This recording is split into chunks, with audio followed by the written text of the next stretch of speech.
لا إله إلا الله محمد رسول الله عليه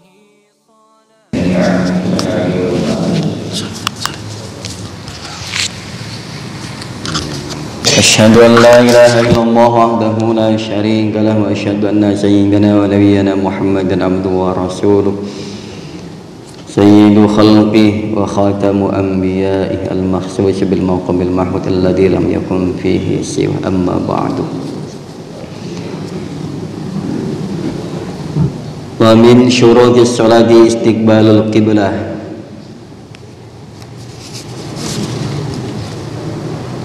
فصل وشرط معمر liqabuliha indallahi subhanahu wa ta'ala ayyan qasida biha wajha Allah ta'ala wahdah wa ayyakuna ma'kalahu wa malbusahu wa musallahu halalan wa ayyahdura qalbahu fiha falaysa lahu min salatihi illa ma aqala minha wa la yujaba biha.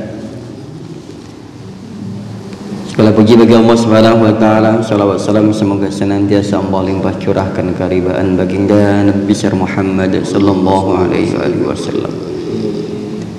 Kita masih melanjutkan bab fikih, bab salat.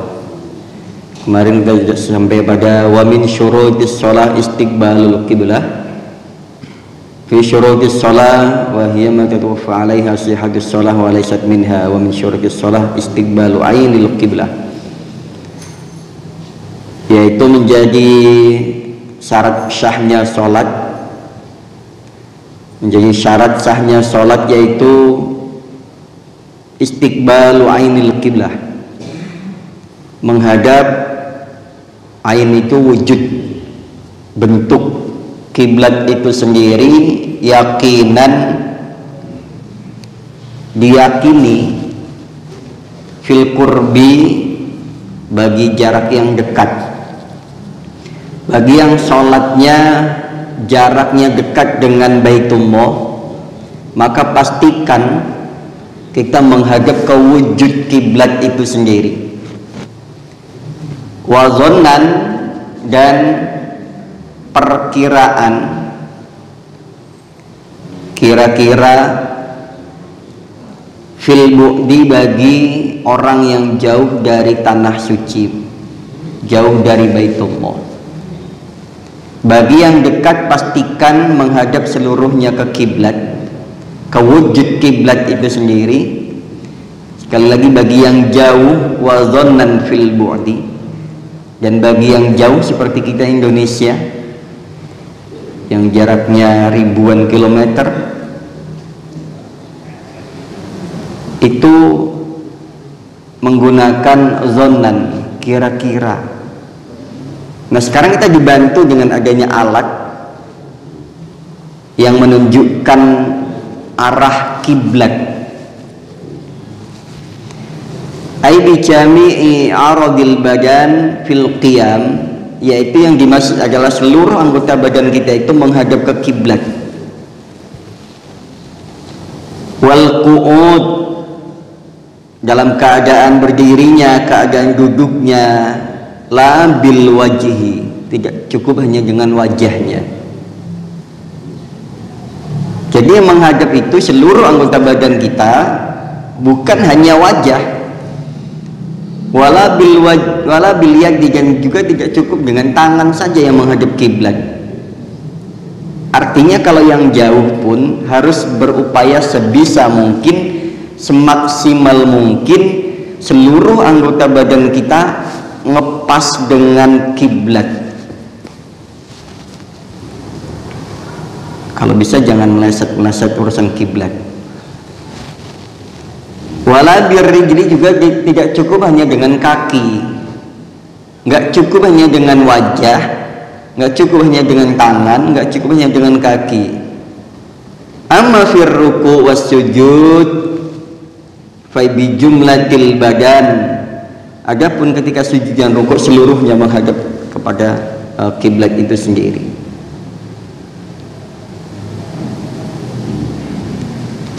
Nah, wal murad bil kiblah itu al-Ka'bah. Yang dimaksud dengan kiblat itu sendiri merujuk kepada bentuk fisik daripada Ka'bah itu sendiri, ainil kiblah.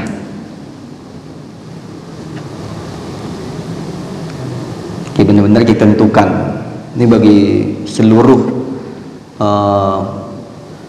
siapapun yang mengelola tempat ibadah, masjid, musola, diupayakan semaksimal mungkin masjidnya, kiblatnya sudah pas, sudah sesuai. Kalau sekarang mudah kok, ada alatnya. Wa syartu ma'mar liqabuliha indallahi subhanahu wa ta'ala. Pasal berikutnya adalah wa syartu ma'mar liqabuliha, dan syarat beserta diterimanya, syarat yang diperintahkan beserta diterimanya salat kita indallahi subhanahu wa ta'ala, di sisi Allah subhanahu wa ta'ala. Yang pertama adalah ayyaqasida biha wajhallahi ta'ala. Salat kita tujuan utamanya adalah wajhallahi. Wajhallahi yang dimaksud adalah yaitu aizatihi, yaitu zatnya Allah subhanahu wa ta'ala. Jadi yang menjadi syarat diterimanya yang berikutnya, ya sekali lagi, bahwasanya niat dan tujuan utama kita salat adalah ayyaqsida biha wajhallahi aizatihi wahdah. Sudah niatnya satu, Allah subhanahu wa ta'ala, enggak lain. Lalit tom'i fi sawab fil jannah walalil harab minal iqab wal khawf minan nar, bal likaunihi ta'ala ilahahun wa huwa abduhu, bal likaunihi ta'ala ilahahu wa huwa abduhu ta'ala, ay ayyatluba biha sawab wal jannah aw yakhafu minal iqab bin nar aw ayatasharrafa biha wa yusabu ilaihi ta'ala. Jadi tujuan utama sholat itu ya karena Allah subhanahu wa ta'ala, nggak ada lain. Bagaimana dengan tujuan yang lain? Lalit tom'i fis sawab, bukan karena pahala. La fil jannah, bukan karena surga. Walalil harab minal iqab, bukan karena pengen dihindarkan dari azab neraka. Wal khauf minan nar, bukan karena dihindarkan dari rasa takut daripada neraka, juga bukan karena ketakutan atas neraka itu sendiri. Bal, akan tetapi likaunihi, wujud sholat itu sendiri adalah lillahi ta'ala, yaitu yang pertama likaunihi, karena sesungguhnya Allah ta'ala ilahahun, yaitu Tuhan kita, ilah kita, bos besar kita, wa huwa abduhu ta'ala, sedangkan makhluk itu sendiri, hamba itu sendiri adalah hambanya Allah subhanahu wa ta'ala. Berarti kalau ngabdi sama Allah itu bukan karena gaji, bukan karena honor, bukan karena takut dipecat, bukan karena takut dikurangin gajinya atau disiksa kalau dia melakukan satu kesalahan, enggak. Tapi sholat kita itu murni lillahi ta'ala, bahkan bukan karena surga, bukan karena pahala, bukan karena iming-iming 27 derajat yang selama ini kita gaung-gaungkan. Enggak ngaruh. Kalau bagi orang yang sudah meyakini hal itu, kalau sudah lillahi ta'ala, bukan karena neraka, karena surga, karena pahala, karena upah, karena derajat, kecil itu dibandingkan dengan Allah subhanahu wa ta'ala. Karena memang sudah selayaknya Allah kita sembah, sudah selayaknya kita sebagai hamba menyembah Allah subhanahu wa ta'ala, bukan karena upah. Jadi yang sholatnya masih ngarepin macem-macem, coba lebih ke dimurnikan lagi sholatnya. Kalau kita masih ngarepin sholat itu karena yang lain-lain, apalagi kok sampai sholat itu karena pengen disejahterakan hidupnya. pengen diangkat derajatnya.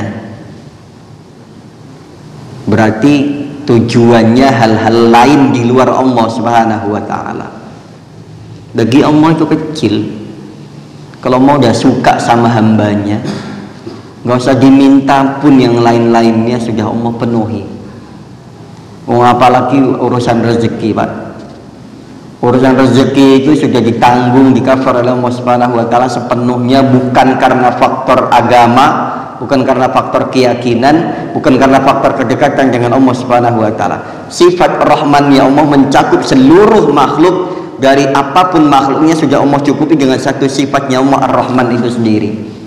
Mau apapun agamanya, apapun keyakinannya, apapun manhajnya, kalau urusan rezeki itu bukan karena lain-lain, tapi memang sudah janjinya Allah, memang sudah, mohon maaf bahasanya adalah sudah kewajiban Allah mencukupi kita makhluknya.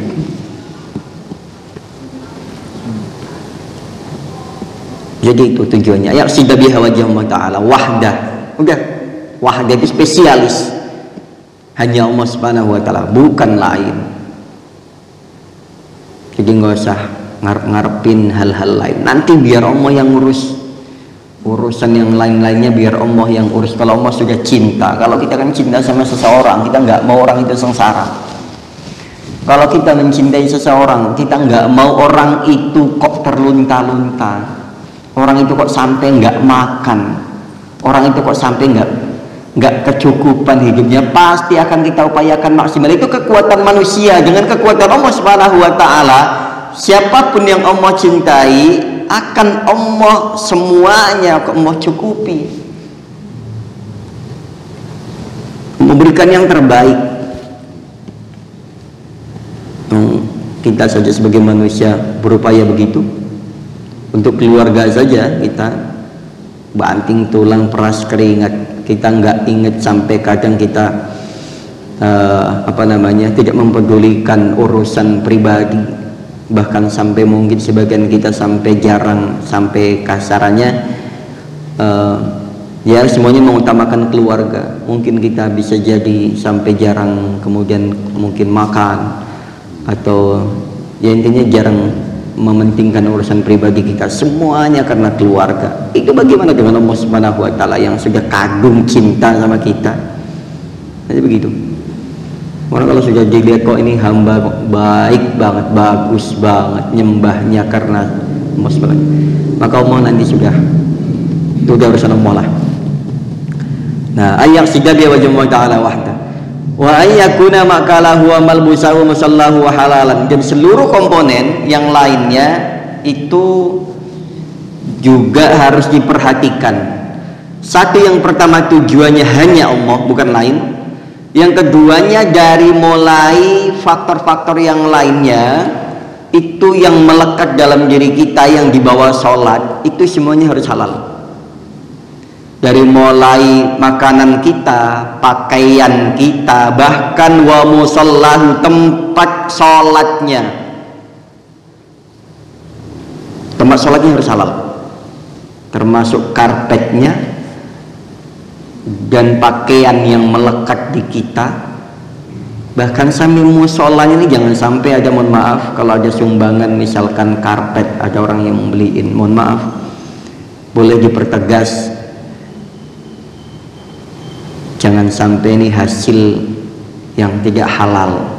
Ya kita sih nggak tahu ya, tapi pastikan bahwa sumbangan karpet ini karena buat sholat, ini pastikan bahwa ini dari hasil yang halal.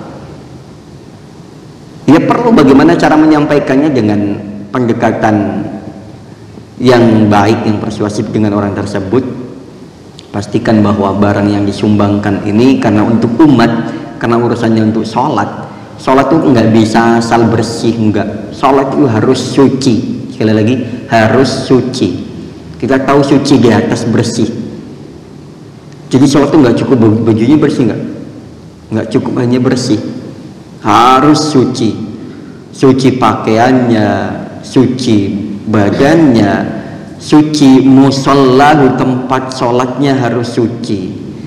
Diperhatikan tempat wudhunya, tempat urinernya, tempat orang masuk. Makanya beberapa kali kita ingatkan bagi orang-orang yang masuk habis mau ke toilet atau setelah dari toilet, kita ingatkan untuk selalu pakai alas kaki, sendal nanti lepas di sana, nanti masuk ke sini itu kan udah bagus tuh, ada tempat cuci kakinya.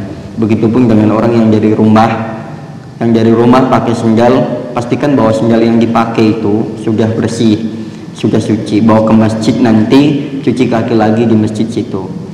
Makanya kalau saya pribadi, sendal untuk yang mau bawa ke masjid saya simpen, agar jangan sampai nanti kita nggak tahu ada tikus, ada kucing yang kemudian kita pakai asal ke masjid, akhirnya karpetnya jadinya najis nanti, ubinnya jadi najis nantinya, kaki kita juga jadinya najis. Kalau udah urusan najis ya jangan ngarepin diterima.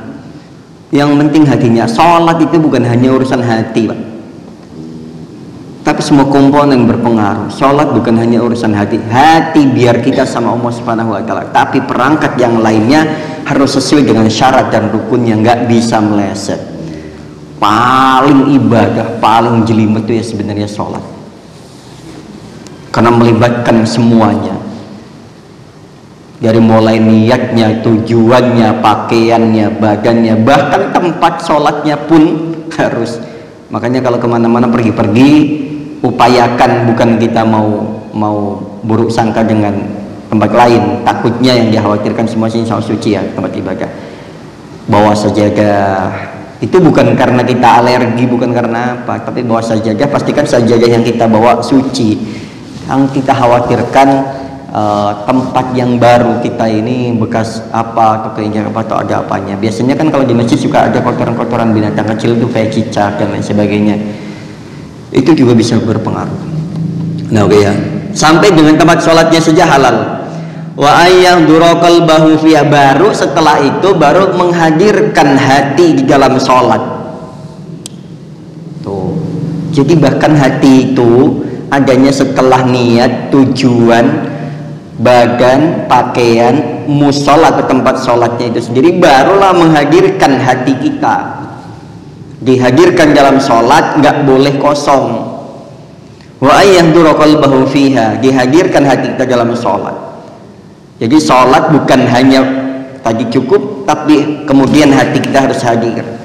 Jadi seluruh anggota badan kita, lahir batin kita menghadap Allah Subhanahu wa Ta'ala. Wa ayyadura qalbahu fiha falaisa lahu min sholatihi illa ma aqala minha. Bukan cukup dengan yang diangan-angan, yang diakal saja, enggak. Artinya enggak cukup dengan bacaan saja. Hati harus hadir, dihadirkan semaksimal mungkin sepanjang sholat. Mulut kita membaca, pikiran kita tertuju kepada Allah Subhanahu wa Ta'ala, hati kita berdetik untuk Allah Subhanahu wa Ta'ala. Wa la yujaba minha, yang kemudian kita mengagungkan Allah, tidak boleh sekecil pun mengagungkan, membanggakan diri sendiri berkaitan dengan sholat. Nggak boleh nih saya nih sholatnya rajin berjamaah, sholat malamnya, sholat duhanya, sholat macam, enggak, jangan. Biarin itu urusan Allah, nggak usah diomong-ngomongin. Kalau mau ngajak, silahkan ngajak, bagus, memang itu bagian daripada dakwah. Mau bentuknya langsung, ngajak langsung, atau bentuk postingan atau chattingan atau di grup, nggak masalah. Ayo sholat tahajud, kalau itu sifatnya ajakan, nggak masalah.